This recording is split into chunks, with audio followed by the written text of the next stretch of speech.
beserta saya sendiri Karosa Hasanah, Putri Sekar Arum, Nurfarika Isti, dan Mutiara Deas. Di video ini kami akan menjelaskan tentang titrasi bromometri dan bromatometri. Yuk, disimak! Titrasi bromometri dan bromatometri adalah salah dua dari titrasi yang menggunakan prinsip dasar pada reaksi redoks atau reaksi oksidasi dan reduksi.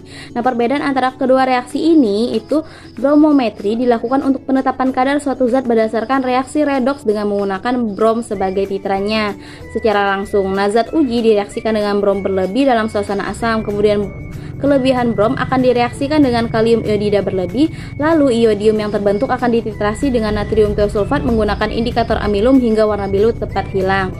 Sedangkan bromatometri dilakukan untuk penetapan kadar menggunakan kalium bromat sebagai titrannya. Nah, kalium bromat akan direaksikan dengan kalium bromida dan asam klorida menghasilkan brom berlebih yang baru akan direaksikan dengan kalium iodida, sehingga titrasi ini disebut dengan titrasi tidak langsung.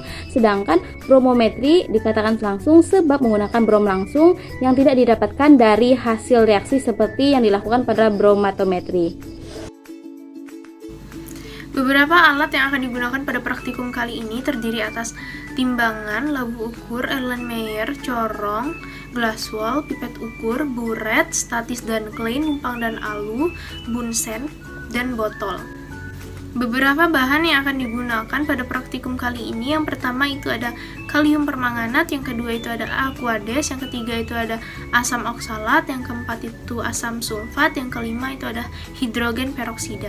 Setelah yang pertama kita akan membuat larutan standar sekunder KMNO4 dengan konsentrasi 0,1 N. Caranya, ditimbang 3,16 gram KMNO4 lalu dilarutkan dengan menggunakan 1 liter air suling. Setelah itu, dididihkan selama 15-20 menit. Setelah itu, ditampung dengan menggunakan botol bersih bebas lemak dan ditutup. Disaring jika selama penyimpanan terbentuk endapan. Selanjutnya, kita akan membuat larutan standar primer H2C2O4 H2O dengan konsentrasi 0,1 N dengan cara ditimbang 6,3 gram asam oksalat dilarutkan dalam air suling dengan menggunakan labu ukur 1000 ml. Langkah selanjutnya kita akan melakukan pembakuan.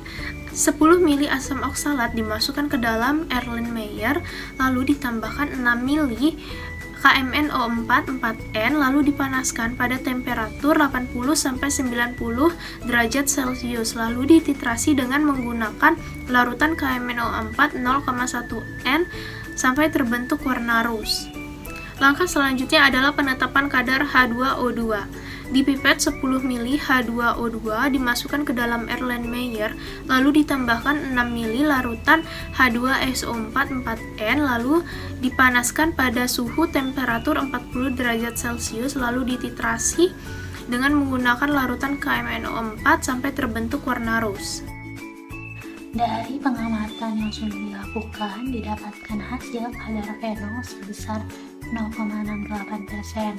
Nah, prinsip dari metode bromatometri yang digunakan pada penetapan kadar fenol kali ini menggunakan reaksi substitusi nukleofilik pada posisi orto dan para pada gugus OH fenolik terhadap senyawa-senyawa fenol oleh brom sisa yang dihasilkan dari reaksi reduksi oksidasi antara kalium bromat dan kalium bromida pada suasana asam.